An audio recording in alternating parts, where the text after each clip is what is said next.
Salut à toi et bienvenue sur Bonjour Professeur, la chaîne qui t'accompagnera dans l'apprentissage du français. Aujourd'hui, je filme depuis un spot que je trouve extraordinaire. Derrière moi, vous pouvez le voir, c'est la plus grande dune de sable naturelle du Portugal.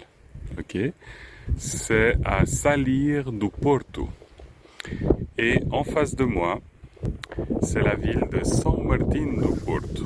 Pourquoi cette ville est différente? Parce que si vous voyez bien là, au centre de l'image, vous avez deux falaises, si on veut bien, qui se regardent l'une face à l'autre, et qui créent un petit passage d'eau sur le reste de la plage. C'est une plage du coup, vue du ciel, qui a la forme d'une coquille. Cette plage est d'ailleurs connue pour cela. C'est une baie sans vagues, avec des eaux légèrement plus chaudes vu que l'eau est en arrêt. Donc on retrouve ici un spot parfait pour les familles. Et de fait, aujourd'hui je suis venu me promener de ce côté. Je vous montre cela et puis j'en profite aussi pour vous parler d'un sujet que je n'ai pas encore abordé lors de ces leçons. Quel est le sujet ?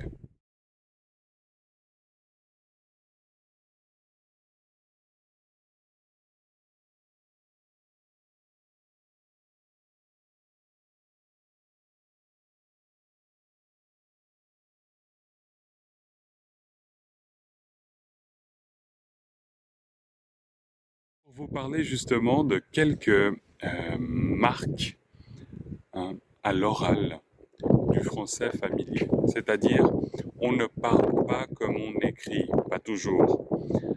Bien sûr, on a tendance à mieux articuler quand on parle d'une manière plus soutenue, ou alors comme moi, j'essaie de bien articuler pour que vous me compreniez. Mais en effet, euh, dans un langage parlé, dans un français parlé, on a tendance à faire certaines choses. Donc, je vais montrer aujourd'hui les 5 principales marques du français familier à l'oral. Ok? La première, c'est la chute du E. Donc, par exemple, quand on a un E qui est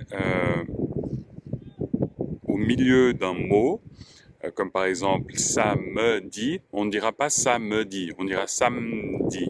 Ok? Une phrase typique, vous devez le faire. Vous devez le faire. Vous devez, on ne dira pas devez, et on ne dira pas le faire, on dira le faire. Donc la phrase serait à l'écrit, vous devez le faire, et à l'oral, on dira plutôt, vous devez le faire. Ça, c'est un exemple, la chute de la lettre E. Deuxième marque, c'est la chute du ne à la négation. J'ai parlé de ça il n'y a pas longtemps dans un short. Il y a en effet deux particules pour créer la négation en français. Le ne vient avant le verbe et le pas vient après le verbe. Donc en somme, on devrait dire je ne veux pas. Mais en réalité, à l'oral, en français parlé, on ne dit pas le ne. On dira je veux pas. C'est compliqué, hein. D'ailleurs, souvent, les apprenants qui commencent par la pratique de l'oral avant même la grammaire ou l'écrit, souvent ne savent même pas qu'il y a un ne parce qu'ils ne l'entendent jamais. Et ça arrive souvent justement avec les apprenants non alphabétisés. Ils ne savent pas lire, donc pour eux, euh, le ne n'existe pas, hein, mais il existe en réalité. Je veux pas, ça veut dire je ne veux pas. Ok, très important. Une autre marque, c'est la disparition du R quand le mot termine par un groupe consonantique. Qu'est-ce que ça veut dire? Si on dit par exemple notre famille, hein, en réalité, ce qu'on va dire, c'est notre famille, notre.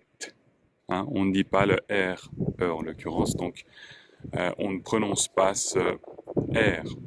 Hein, notre famille, autre situation, vous voyez, note, non pas notre. La disparition de certains mots. Alors, principalement le il, qui est le pronom sujet. Si je dis il y a des nuages aujourd'hui, en réalité, ce qu'on va dire, ce n'est pas il y a des nuages, c'est il y a. Donc le il y a se transforme en il y a. Il y a des nuages, donc le il n'apparaît pas. Ça c'est important. Pour finir, la disparition du U dans tu. Si je dis tu as un vélo, on ne dira pas tu as un vélo, on dira t'as un vélo. Le U n'apparaît pas. Donc, ce sont des petites choses qui peuvent réellement compliquer la compréhension de l'oral.